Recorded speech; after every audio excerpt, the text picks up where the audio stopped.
on my experience as a student. And when we are negotiating that memorandum, I couldn't help to say we need to be clear when our students go to this European setting, what are they supposed to do? What are the objectives that they're going to achieve? And I find that very relevant. And also, when I have had my experience as a Kata graduate, which I was privileged to work with different high-income collaborators, and one of the challenges I experienced, even as I was working with my mentor, is when they have to bring in their own context. We want to do research that is context-specific, but they want to mentor me into their, what they consider is the problem. But I think in global health, we need to amplify our voices. We need, as Africans, to be able to articulate what really affects us. One of the things that I would really speak to is the biases that I find in publication and co-authorship. I find that we have a lot of emphasis. Of course, most of the journals, the reputable journals, we find them in Global North. And there is some skepticism that I find with when we have to articulate our research from our setting. Recently, we did a commentary article, which we submitted to a very reputable European journal. And this article was absolutely just rejected. And we advised the co-author, could we put your mentor as one of the co-authors in this article? And we put the mentor as the second author in this article, which he had not contributed. And actually, the paper was accepted. So I find that there is some, I don't know whether this skepticism is real or is a perspective, but in publications, I find that the research that is coming from Global South is not being really articulated at the best level. I would admit, yes, that the quality of research that we are producing, probably because of the many aspects that have been alluded this morning, probably is not the best quality. There can be improvement.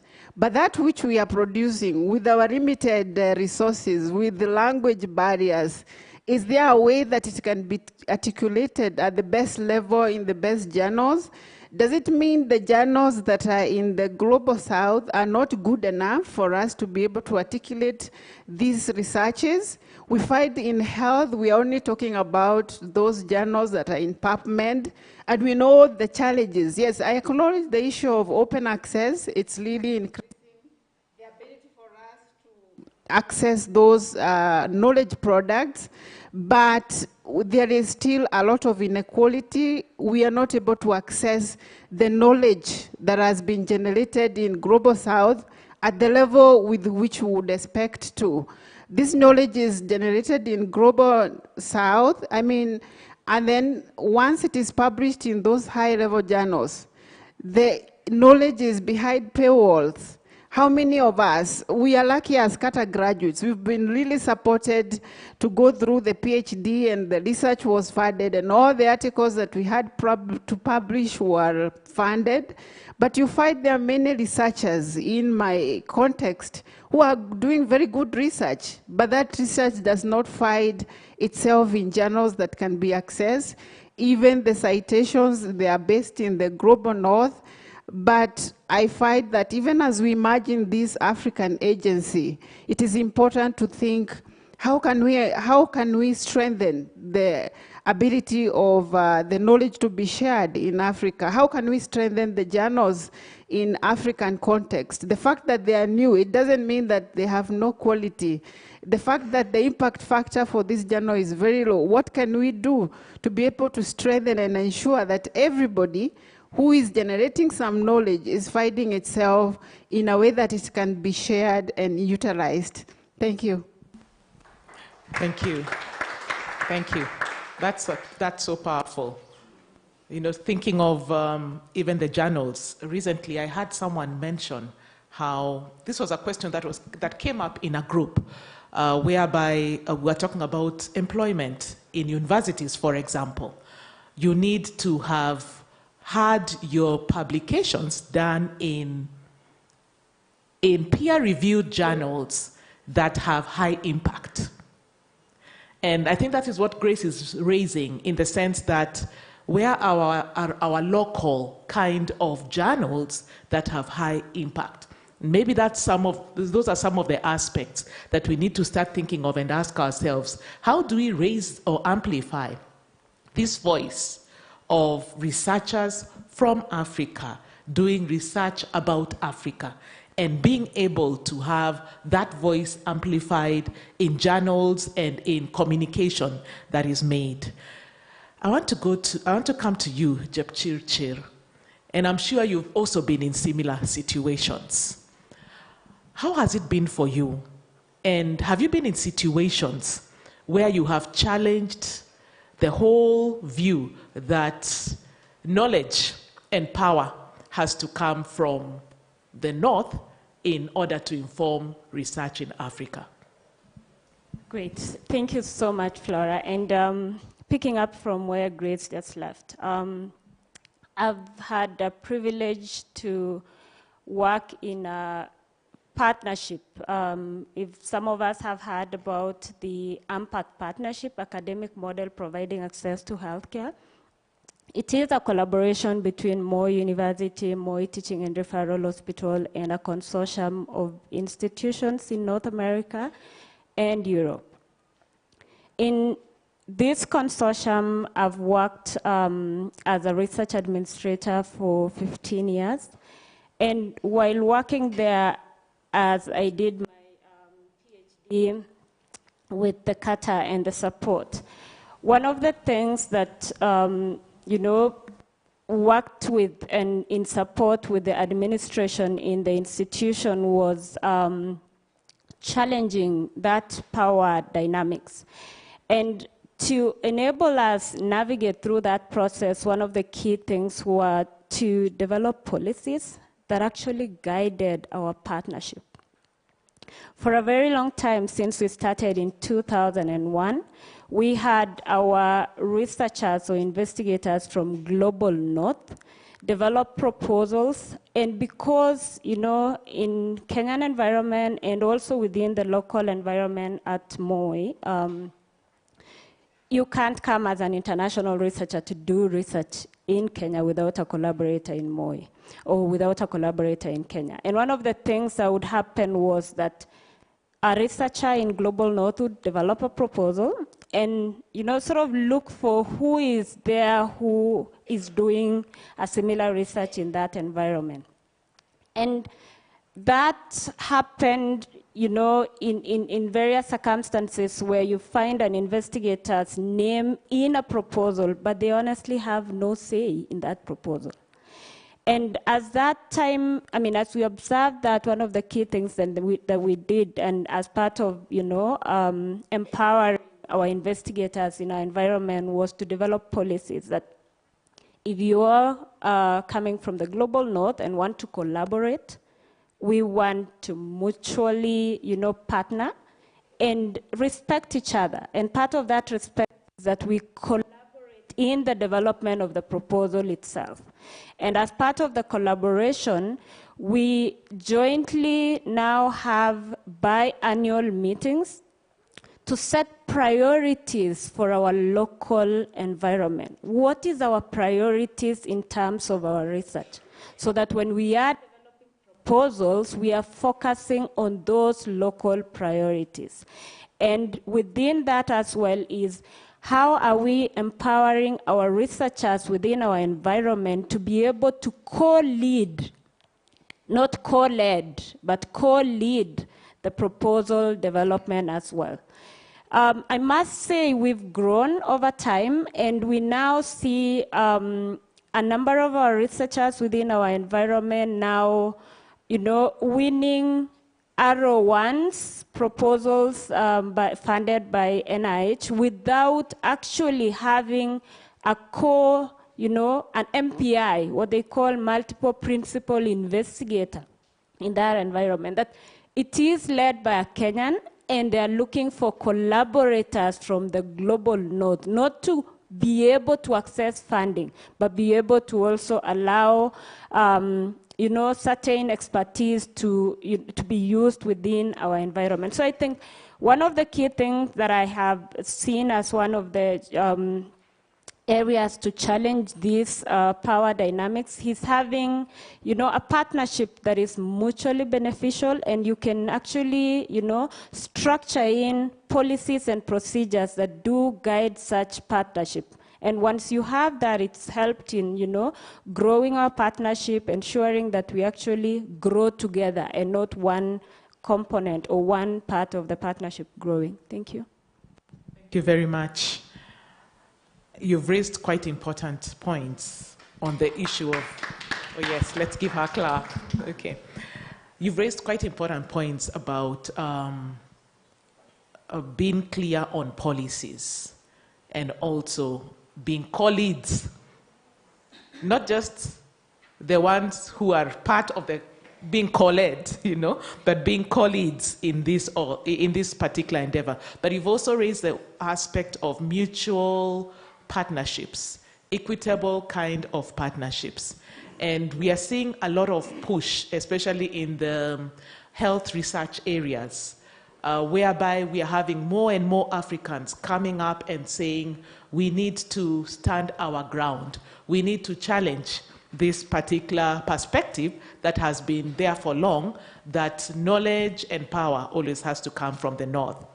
And as we start thinking of how we can push this agenda more, I want to hear from Samuel, and more so in the area of what do you think about the moves and the current perspective that we have been having in terms of let's have more of Africans coming up and pushing the agenda towards an equitable kind of partnership. What is positive about that stand? And what can be done differently so as to accelerate the rate at which we get to that place where African voices are heard more? Okay, thank you, Flora. I think I will anchor my response on what Qatar does and what it has done for us as fellows and eventually as graduates. When you get into Qatar, you get there with an idea of what you want to do for your PhD. So it's not like someone already has a big project running, and then they come and pick you and they tell you, find a place to pick back on this project, and then we'll see if you can publish 1 or 2 papers, and then you'll be able to graduate. When you come into Qatar, you come with your idea, and the idea is to have you build on that, because actually once you arrive, it is dismantled, and then you start writing your ideas in 10 words, and then you grow that until it becomes a proposal. So you are taught how to read and how to write scientifically, and interestingly, you're also taught how to think critically. And then from there, then you understand the kind of research question that you want to answer, the kind of methods that you're going to use to answer this research question. And then from there, once you have collected, analyze the data, there, how are you going to disseminate this information in the classical pathways that we know for knowledge dissemination, be it presentation at conferences or publication of scripts in peer-reviewed journals. So it's a whole process that supports fellows until they become graduates, and it does not end there. After you graduate, you are given more capacity to be able to write grants and to compete for grants and win grants. I know from privileged information that the graduates seated here over 2 or 3 years have been able to raise close to 500 million Kenya shillings in terms of funds for research. Yeah? And compare that with what we have in the National Research Fund of our country, which has a budget of 300 million shillings, and most, of course, goes to administration. This is a model that has really worked and should be emulated by other partnerships so that we eventually have a critical mass of African-based researchers who are leading research which is done in Africa, not being co-led, as Chiri has just mentioned. And in this way, not just in the area of health. We can move this to climate change, the conversations that we have been having, to infrastructure that we have been talking about, so that indeed what we come up with as the knowledge products are what we need for our environment.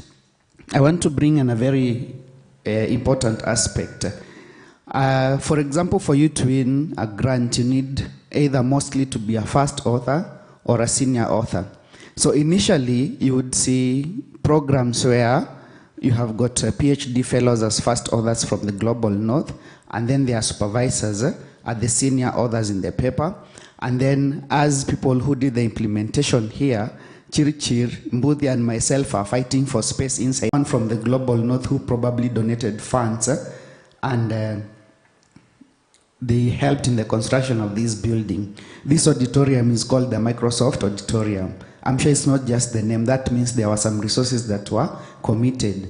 Going forward, we need to go to the institutions and see, this is Krusi Krubi Hall, this is James Mwangi Hall, and then this is a Safaricom Auditorium here, and that kind of thing, so that our resources are not just for primitive accumulation. We distribute them to be able to create knowledge that we need to develop as a continent. Thank you, thank you. And that means we all have to arise and realize that we have the power within us to change situations around. There's been the whole argument around how much can we do as Africans to bring funds to Africa, and which has also been a great challenge. Grace, I don't know whether you want to add something more to this whole agenda of what are we doing positively and what should we do differently? Thank you. Yes, I think on what we are doing positively, I think we are, even this conversation, this discourse we are having today, I think it's something good. One of the things that I find is the issue that most continental agency like the APHRC, which comes through this program of Qatar, they have done a lot of capacity strengthening in research, the issues of CDC Africa. So having continental agencies getting into the conversation of improving research in Africa, it's something I find very interesting and something that I think should be embraced. We need to really mentor the young researchers. You find that in our universities, we do not have any focus of developing these early career professionals, researchers. We do not have funding for any master's or PhD programs as we will find in the north. So I believe that there is room for improvement. We need to build capacity. We need to strengthen the kind of graduates that we are channeling from our academic institution. And this can only be possible through what Samuel is saying. Can we have funding? So for 3 of us, we benefited from the Consortium of Advanced Training in Africa to have quality training. But what more can be done to those graduate students who are struggling with their research? I mentor PhD students and I can't help to pity them. What can you do at PhD level in terms of research that you are funding personally, and you need to publish this research in peer-reviewed journal?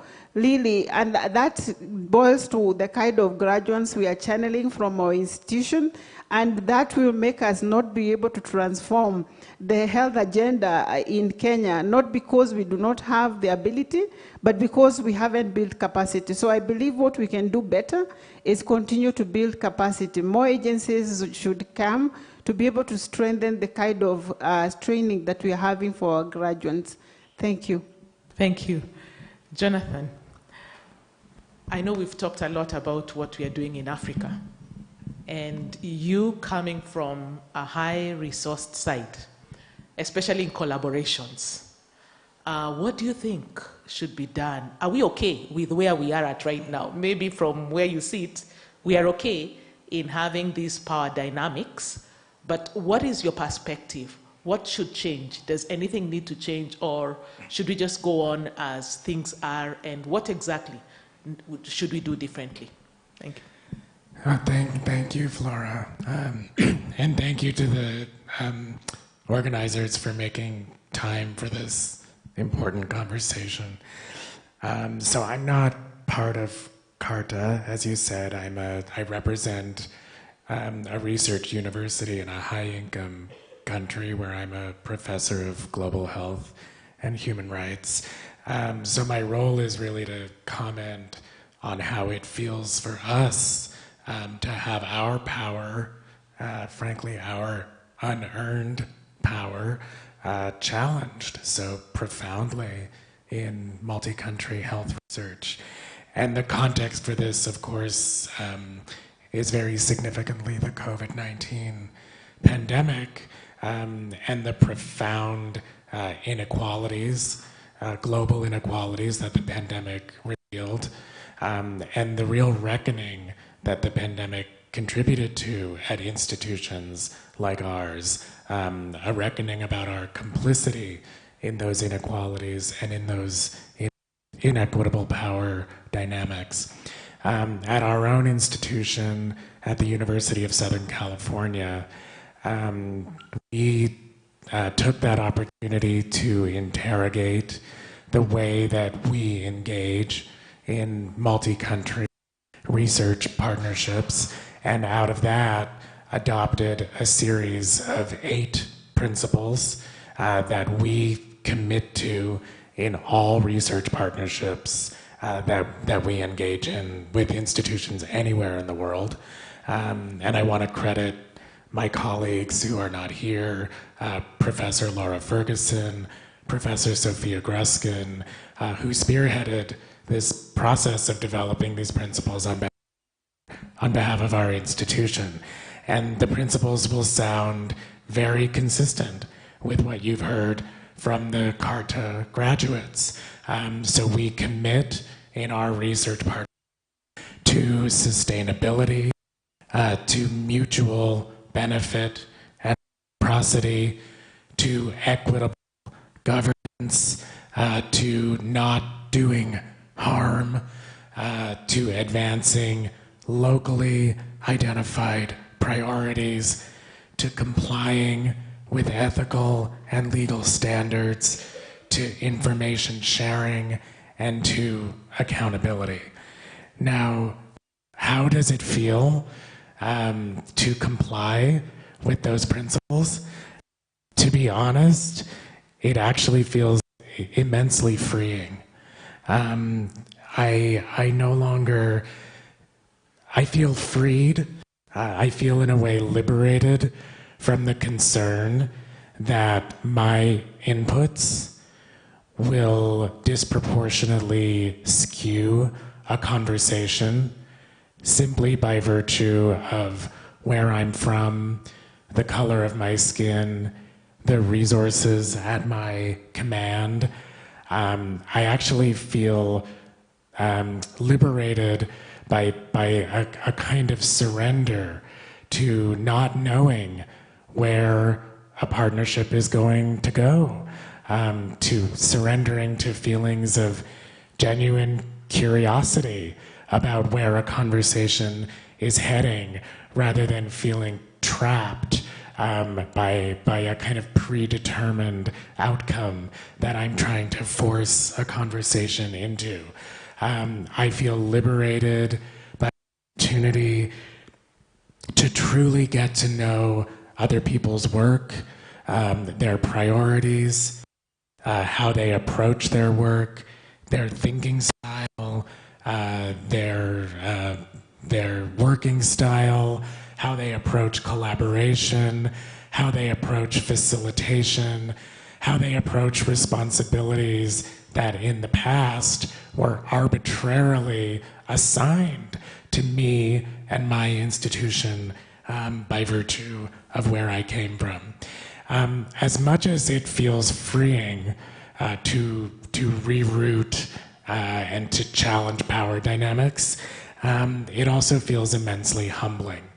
And the reason it feels humbling is that ultimately we remain part of a system that no one of us has the ability to change or control. So just to give one example, most of the time in these multi-country research partnerships, our funding source remains a government or a foundation from a high-income country. The single largest funder of biomedical research in the world today, including in low remains the U.S. National Institutes of Health. And we still, as much as Jepchirchir said, they have made important reforms. All of us who engage in these partnerships and seek their funding, nevertheless, are under pressure to operate under their incentives, to present our work in ways that they, and by extension, their reviewers, their anonymous reviewers, will find compelling, to meet their deadlines, to conform to their templates, to demonstrate local buy-in for them, which we know is often not the same as local control. So to answer your question, how does it feel? It feels freeing and it feels humbling. Thanks. Thank you. Thank you very much. And through what you've said, it appears that there is a deliberate effort globally for us to move, or the globe to move towards decentered kind of powers, and also reroute the traditional power dynamics. And Samuel, I'm just wondering, I know you have heard a lot about this whole discussion around derouting our traditional power dynamics. And I'm sure you have either thought positively or negatively about the whole aspect of derouting. What has surprised you most? It may be positive, it may be something pleasant or something unpleasant that has surprised you about this shift towards a different kind of power dynamics. Okay, thank you, Flora. I think I'll start by saying that it's not in the nature of power to shift power. A demand has to be made for power to yield anything. And over time, there are things that have happened that are very positive.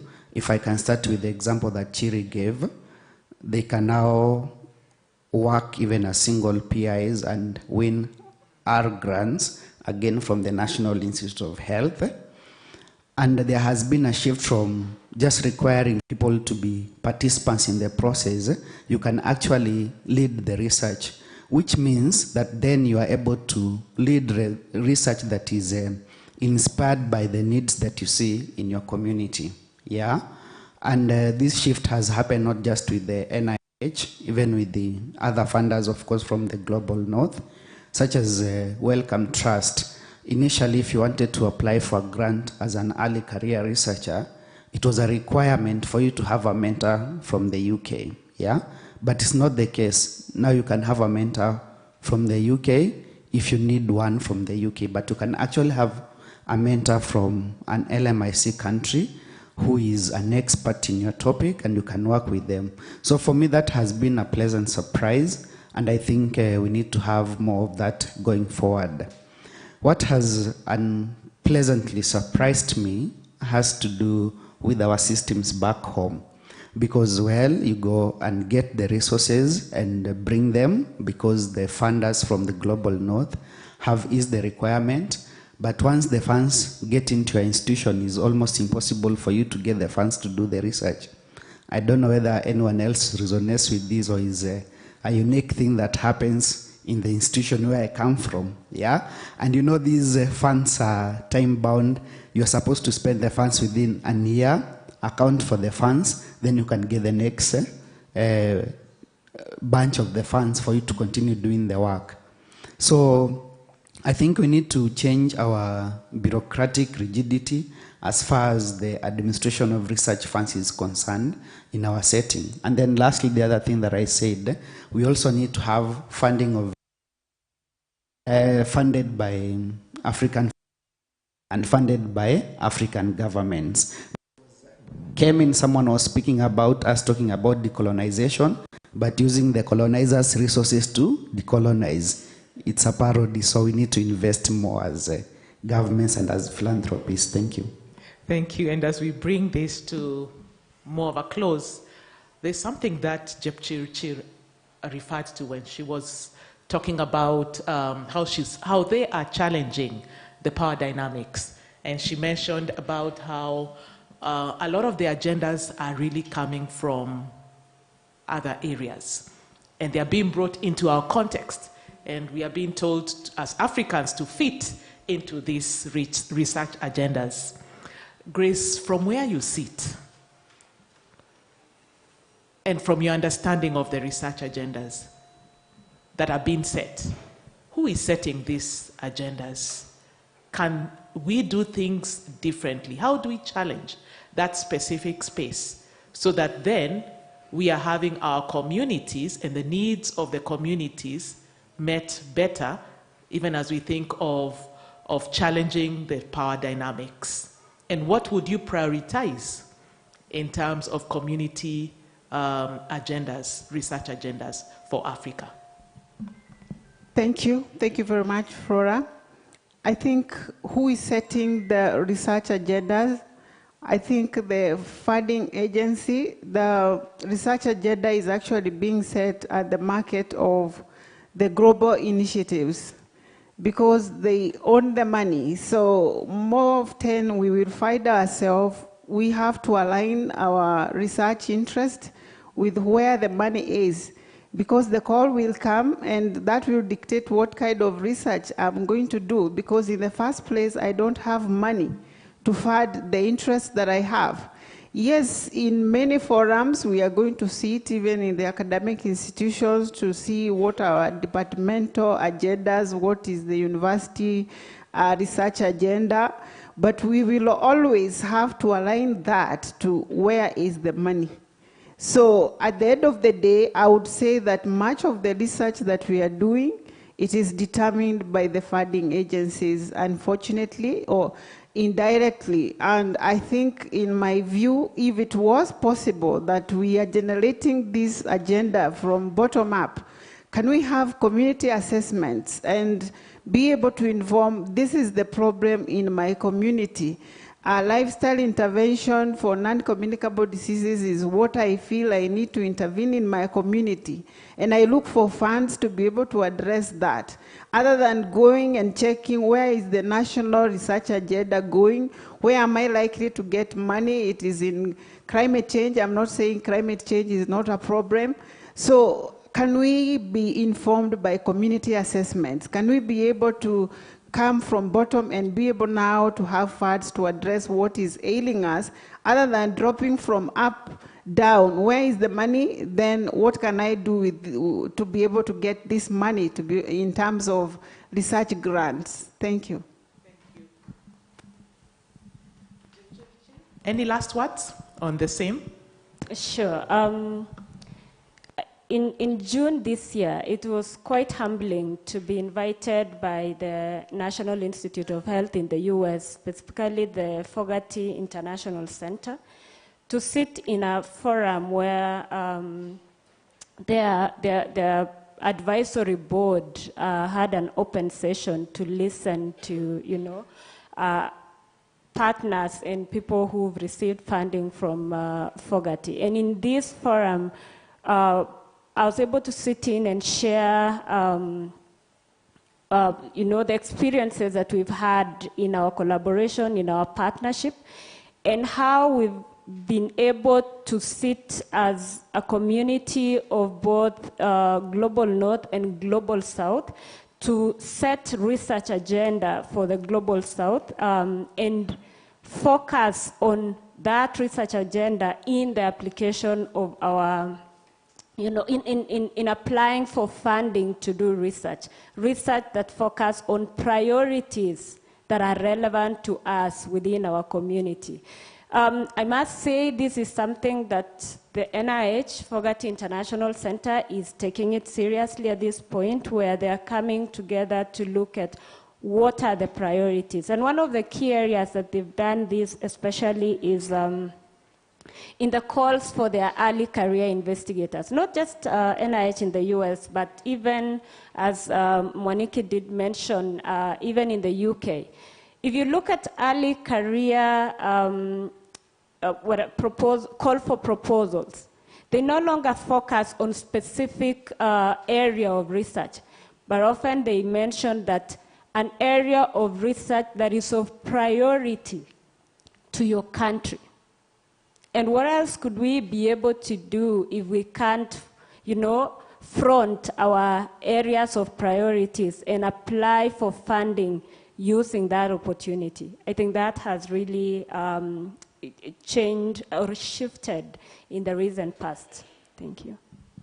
Thank you. Thank you very much. And I think we have had a lot in terms of the shift that is taking place and what we need to do. So I believe this panel deserves a clap from us. Okay. You've been challenged in quite a number of ways. I know some of us have started thinking of, what do I do differently from where I sit? Maybe I'll just allow through the chair for 2 reactions, responses, and then we will call it a day. Thank you. Thank you. My name is Peter Mbuva. Just on the very last point that you raised, just recently I read about a researcher from Zambia who went to study on scholarship at Cambridge University. And he studied chemistry to become a serious researcher on vaccines.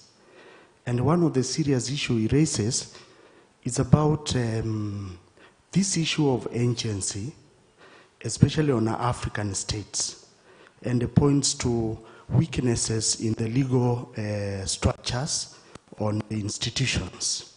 Because he says Africa is the best because of genetic diversity to test and make trials of new drugs and vaccines. And you saw we were found by COVID unprepared. But then again, messaging that, why is Africa considered? Can you see some dangers that are found that we could actually risk the health of our people? So the issue of brain drain, when our researchers get scholarship and stay there, they cannot find a place to work here, remains a serious problem as to why we cannot increase our voice. Because if they remain here, they will identify with the needs and the interests of our society. Thank you very much.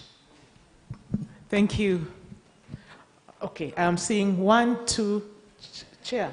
I'm seeing, okay. 3, 1, 2, 3, and then we close. Thank you. Okay, thank you so much. Mine is kind of a comment, but we can react to it.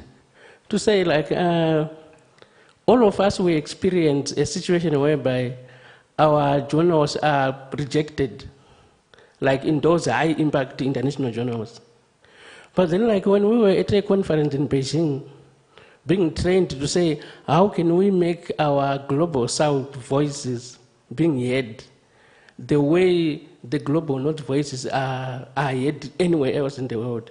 The question was like, who is supposed to make the African voices being heard? And what should be done by the African to constitute what they say knowledge is knowledge? Are we supposed to say we are supposed to be accepted by someone else, or we are supposed to do it on our own? Because in a way, it would look like we are all competing to say, let us publish those big international journals in the global world. Why are we not saying we establish our journals here, saying like in Kenya and South Africa and Zimbabwe, then we start publishing in those ones, and then we become the client of our own knowledge before it is known somewhere else? I don't know what you think about that one. Thank you.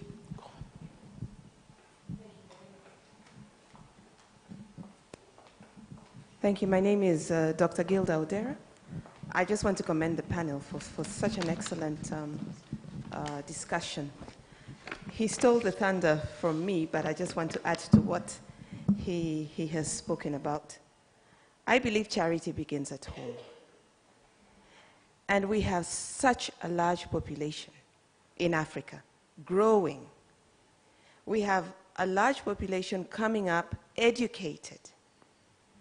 Now, if the information we need is within us and it is for us, why not focus on what we need?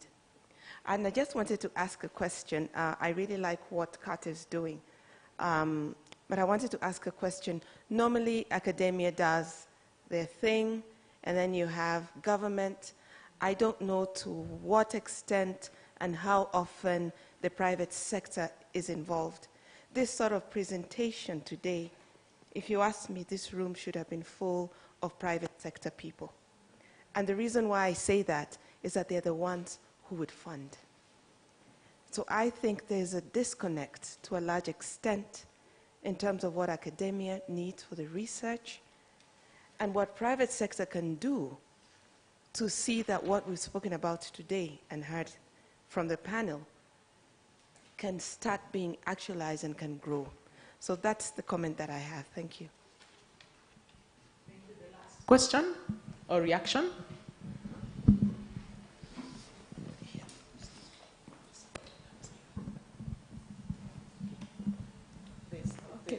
Person behind, and then we'll come here. Okay, thank you for the wonderful presentation. I think nowadays it's very common, even within global health and I think other discussions, the word decolonize, to come in, But many times I feel I think we do not know what we may mean by we want to decolonize. Like, for instance, I think the word has come up quite a bit within the presentations, and yet, as has been alluded to, the funding to decolonize is still coming from the colonizers, yeah? Number two, we are still being invited to go to the NHI and present what we want to talk about. We are still seeking the reputable journals in the North to publish there. And we're actually bowing to the pressure to include a mentor who did not contribute into the paper, So I think my thinking of decolonization, it's a very radical, process, yeah? And then I come to the thinking of Samir Amin when he talks about delinking and decoupling, not about collaboration and seeking to be included and seeking to be invited. I think if you're truly going to decolonize, it is about delinking, as was imagined and envisaged, a radical transformation as was envisaged by Samir Amin. It cannot be about tweaking at the edges just to, and we're saying we are decolonizing. We cannot just be doing the small things and saying we are decolonizing. Thank you. Last.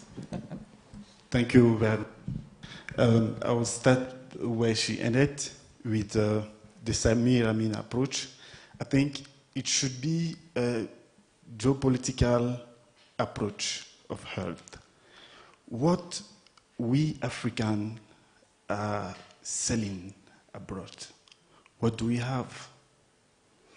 When the COVID-19 pandemic started, Africa was presented as the continent that would be the most affected. But Africa appeared to be the continent that was least affected, with about 1.5 affected people, or 0.5 deaths of COVID-19. But I don't know if we Africans, researchers, policymakers, have focused on this issue. What made Africa to be least affected? What did Africans did in terms of health or medicine? There's a panelist that was talking this morning about the discourse. The rhetoric. We should change the rhetoric. We should change the rhetoric. Actually, the African medicine is being called traditional. European is modern. Chinese is Chinese, etc., etc. We should change it. African medicine. in Cameroon, because I'm from Cameroon, Central Africa, there is a civil, a private individual who developed a bomb. It's called Bomb Francois. When you use it, you know, it helps you in doing many things. But the government brought out a communique to remove that bomb from the market. Why? Because the lobbying from the pharmacy saw that this was a great challenge to their businesses. So what our policymakers are also doing about the promotion of what we have, of our medicine. So I think we should change this approach, be it from the researchers, because they want to publish in external journals. There are policymakers, what are they doing, and etc. So I think we should change all this way of our our style of doing our things. Thank you. Thank you. I'm sure we have gone more and more into this discussion, but in the interest of time, I need to bring this to a close. But I seem to be hearing quite a lot in terms of we are our own enemies. I'm just trying to gather all that we have said. We are our own enemies. We do not sell what we have in Africa. We are working in silos. We are leaving the whole ecosystem and only focusing on the public and academic end, and forgetting that we have the industry that should also come into this picture. We also are eager to think of the journals outside at the expense of our own journals. And so I think from what we have all said, we seem to be saying we need to look for better ways of being intentional about being that common voice, which is not disintegrated, which is not anyway, so that then we are able to push towards Africa being the Africa that also has the power to determine what should be in Africa. So having said that, I can see the chair is really looking at me. So thank you very much, and thank you for giving us this opportunity. Thank you.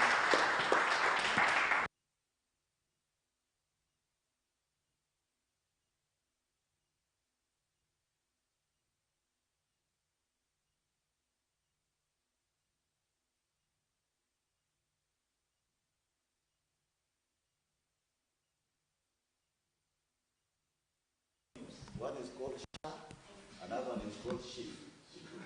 Which are, but I think those can be unpacked, I guess, as the moderator said.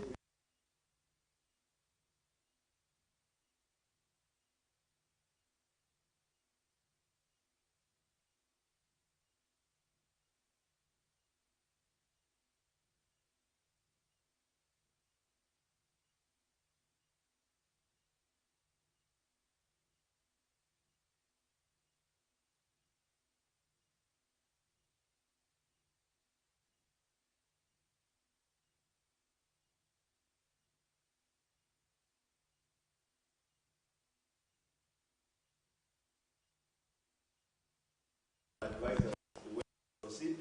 And unfortunately, I will advise that we use about 40 to 45 minutes of lunch so that we are back here at 3 into reform of global governance, as well as the Africa Americas Forum on China kind of discussions, very interesting geopolitical discussions.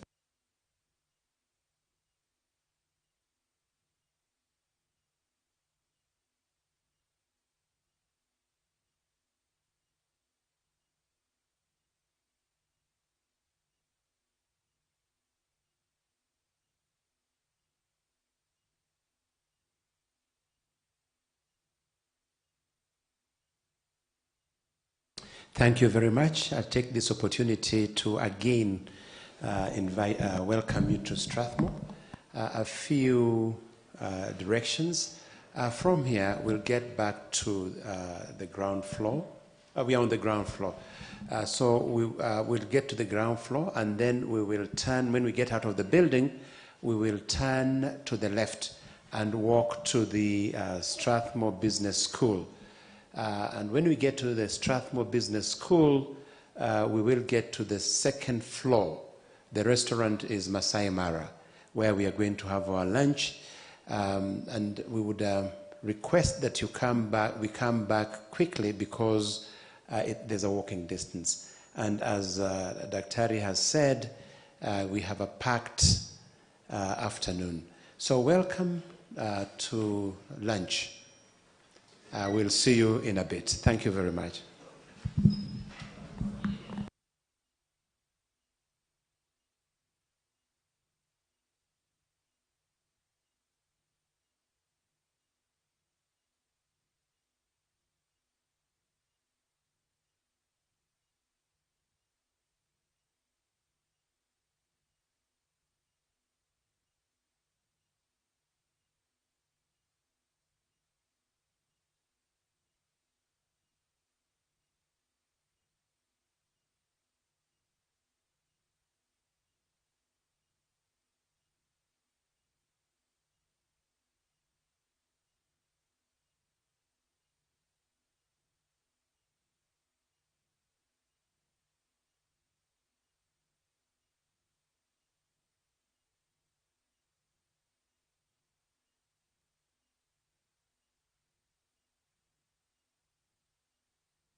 Hello, Cyril.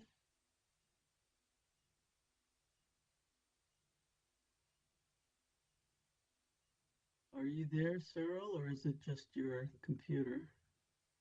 I'm here. Good How are morning. you? I'm How are you managing. doing? You're I'm managing? just, oh yes, trying to keep my head above water. Yeah, yeah. We should catch up sometime.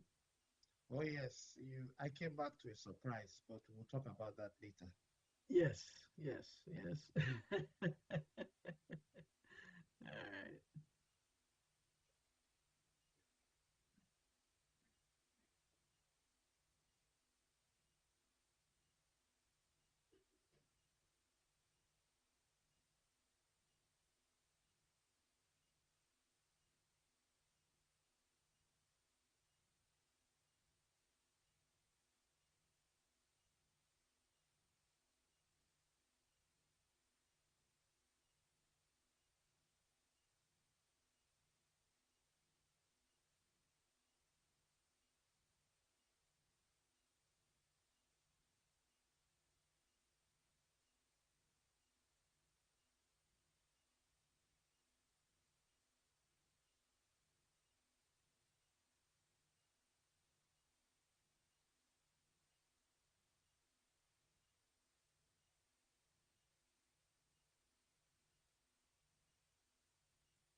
How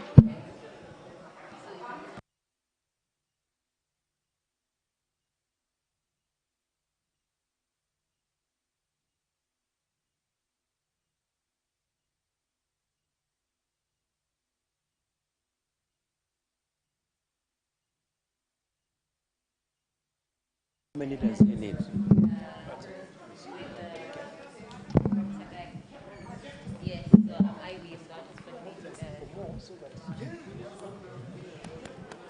And now we are back for this session. May I actually... Oh, no. It can't. Yeah. Okay, so we have this, because of a shift in the program, we now have a session on reform of global governance.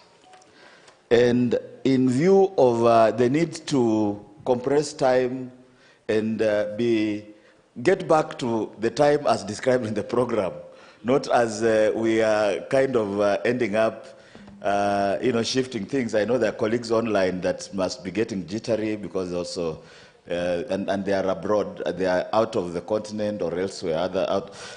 So without even going into too many details, may I invite Mr.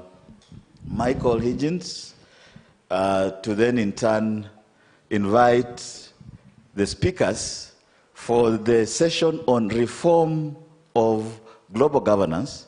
And this session, we've also asked our colleague Paul Nantulia from the African Center for Strategic Studies from Washington, D.C.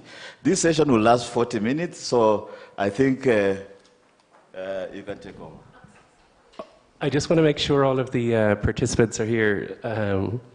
So we have James Shikwati, and James is going to come up and join us, and also Professor Makaria Munene. Sorry, I think a colleague has just pointed out something. We do not have parallel sessions now. We have the session that was to happen in the morning, which we pushed to afternoon. I guess I'm not explaining well. So there are no parallel sessions at now. The parallel sessions are coming after this session. This session was supposed to be in the morning, but we had to accommodate the health session. And so we are trying to recover time. And as I mentioned, I spoke to this gentleman to accommodate us. So we are all here now. Don't go by the time in the program. As soon as we finish this, we'll get back to you to explain. Thank you very much. We also have Tatiana Karianis, who hopefully will be joining us online. I don't know if we can technically check with her. Is she available? Michael, I am. I just can't see you on stage. We've lost the image. Probably to your benefit. No, Tatiana, thank you so much for joining us. We now have all of the guests. So this session today is about geopolitics, reform of the United Nations, and global governance. And it's coming at a really interesting time. A few weeks ago in New York, the Pact for the Future happened, which was where all the different countries of the world came together to try to, acknowledging the Sustainable Development Goals were off track, acknowledging technology was a major factor that hadn't been addressed, and also acknowledging that the United Nations wasn't where it could be. They kind of came together, acknowledging the dynamics. We've seen a descent of a kind of a transactional mindset in international relations. And we've also seen that it's not just the United Nations is the arena where important things are being discussed as well. We've seen the emergence of BRICS as the BRICS initiative as a potential site of change in the world order. So that puts us, this is the position. So I'm very glad, actually, our contributors today, each of them is from a different background, but I think each of them can really contribute with insight to the topics we are having today. So from, I think it's New York, Tatiana Karianadis is joining us. She's the Global Affairs and Tech Advisor from the Institute of Advanced Studies at Princeton. And Tatiana is actually an expert on Africa-UN relations and also issues like peace operations and also African engagement in our Chinese engagement in Africa. We're very lucky today. We have Professor Macharia Munene, the Professor of History and International Relations at the UN's International University of Kenya. What's really interesting about the professor is he's been engaging for many years about how the Kenyan perspective on international relations. He also he's a great insight in how the geopolitical landscape more broadly affects Africa. How he also is great on peace and security issues in Africa as well. Alongside him, we have James Shikwati, the Executive Director of the Inter-Regional, I'm going to get this, Inter-Regional, can you, James, what's it? The Inter-Regional Economic Network. As well as that, James is also, through his role in his publication, African Executive, he's been really shaping discourse in Africa. And in particular, he's been really good at moving beyond aid as a conversation and looking at how trade rather than aid perhaps could be shape the international relations and maybe be an avenue through which African voices can be empowered. We also have a new addition to the panel is Paul Nantulia. He's a research associate at the African Center for Strategic Studies in the United States. He's been very engaged on both Chinese and Southeast Asian engagement with Africa, and also has a speciality in mediation, peace processes, and governance. So I just wanted to briefly set the scene, introduce some of our participants, but I also know that because Tatiana is participating virtually and from New York, we might start off with a very brief presentation from Tatiana about the African Union and UN relations, and also a look at peace support relations in Africa. So Tatiana, if it's okay, I'm going to pass it over to you. Great, thank you, and thanks to Bob and the other organizers for the invitation to join you. I'm sorry I'm not in Nairobi with you all. I would rather be in Nairobi than in New York, but so be it.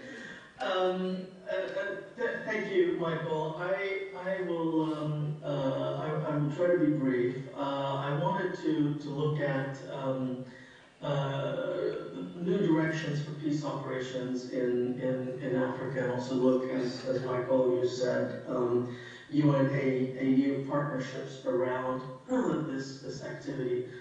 I'm going to make really three points. One on the changing nature of violent conflict, another on trends in peace support operations in Africa, and then highlight some of the challenges. Now, if the first decade of the 21st century was really the decade of peacekeeping, or a golden age of peacekeeping, this last decade has ushered in the crisis of peacekeeping. And this has been accompanied by a crisis of confidence in multilateralism itself. And this is both due to the limited success of large multidimensional UN-sponsored missions to bring an end to conflicts, but also to a divided UN Security Council, to this return of Cold War geopolitics. And this has challenged the UN's effective response to end violent conflicts around the world. So it's not surprising that we've been seeing growing calls for reforming the UN Security Council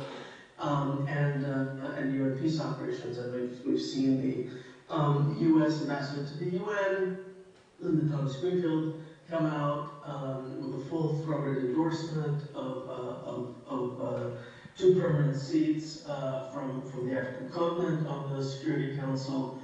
But really, what has complicated action by collective action by the UN is that really since the end of the Cold War, that most violent conflicts have increasingly been structured around complex transnational networks that really link a diversity of actors inside and outside the region. And these conflict networks have a global reach, even as they may produce local violence. And so the peacekeeping toolkit has been really challenged. It doesn't fit well. As we see, MONUSCO's been in the DRC for 24 years, MONUSCO in CAR for over a decade, and the violence continues. Now, there's a lack of new ideas, and so we've seen, at least in New York, the new agenda for peace, the recently adopted Pact of the Future, and the UN Secretary General, for that matter, all really walking away from UN peacekeeping as the UN's key tool for conflict management. So instead, what we've seen is an emphasis on partnerships with regional organizations, calling for peace operations to be led by regional organizations rather than the UN. And we've seen proposals to elevate the role of the Peacebuilding Commission, but we really don't have any new ideas coming out of the sort of the New York ecosystem. Now, since about half of the UN peacekeeping missions operating around the world are in Africa, the issue of UN-AU partnerships isn't new, but this idea is getting new momentum in debates about UN reform, given the growing consensus that UN peace operations are failing. So what are the trends for peace operations in Africa that we see today? Well, first, there's been no UN Security Council authorized UN mission in Africa in close to a decade. With the drawdown of MINUSMA in Mali, the UN has only 5 active missions on the continent. It's MINUSCA, MONUSCO, UNMISS, sort of the big 3, the remaining big 3, and the smaller MINURSO and UNIFSA. In contrast, in the same last decade, the AU and other regional bodies have authorized 16 new peace operations. In fact, since 2000, regional organizations have authorized a total of 38 African-led peace operations, 2/3 of these by the AU, which has authorized a total of 22. The second trend is toward more peace operations authorized and led by sub-regional organizations, such as ECOWAS, the EAC, or SADC, with varying degrees of support from the AU and international actors. And the third trend is around financing. One of the key obstacles for African-led peace operations historically has been the lack of adequate, predictable, and sustainable financing of AU-led operations. And this changed last December when the UN Security Council adopted Resolution 2719 that approved a framework for the financing of African Union peace support operations out of UN assessed contribution. This represents significant progress in this partnership in peace and security, but again, the details have yet to be worked out. The first peace operation funded under the scheme is the SADC mission in the DRC that's headed by South Africa to address the Rwandan-backed M23 rebellion. But again, as we've seen, if the lessons from, for example, the Great Lakes provide any lessons, the success of regional peace operations really is context specific. And we can talk a little bit about some of those specific challenges and lessons from the Great Lakes. But of course, the benefits are that African-led PSOs may have more interested actors, may be quicker to deploy, more ready to take casualties and risks. In fact, in the DRC, just a few months ago, 2 South African peacekeepers were killed, dozens were injured in a mortar attack. But they're not immune to the challenges faced by UN peace operations, from unrealistic or over-ambitious mandates, to inadequate resources and capacities, to issues of command and control, to host consent, and even sometimes to the absence of effective leadership. So, and then on top of that, when you have a region that's politically divided, as we see in the Great Lakes. Any peace operation led by one sub-regional organization and composed from troops from some countries in the region and not others may not be seen as impartial by some actors. So this, the backyard peace operations are not necessarily a simple solution or a panacea, but that's the future direction of peace operations we see in Africa. So just to wrap up, I think it's not surprising that the final draft of the Pact of the Future calls for the need for more thinking about the future of peacekeeping, essentially kicking the can a bit further down the road. And I would suggest that whoever's at the table offering new ideas will help shape the next generation of peacekeeping and help shape the reform of this really critical tool. And it's clear that the UN has again become the battleground of ideas, whether it's around AI, peacekeeping, international norms. And so I would urge us to think creatively and to make sure that African scholars and expert practitioners are at the table and insist to be at the table to help reform this tool. So let me leave it there. Thank you very much, Tatiana. Just on that point, as you said, there's a certain failure of imagination at New York. There's also limitations in terms of peace. On my shoulders, because my professor, Machanene, he on this platform.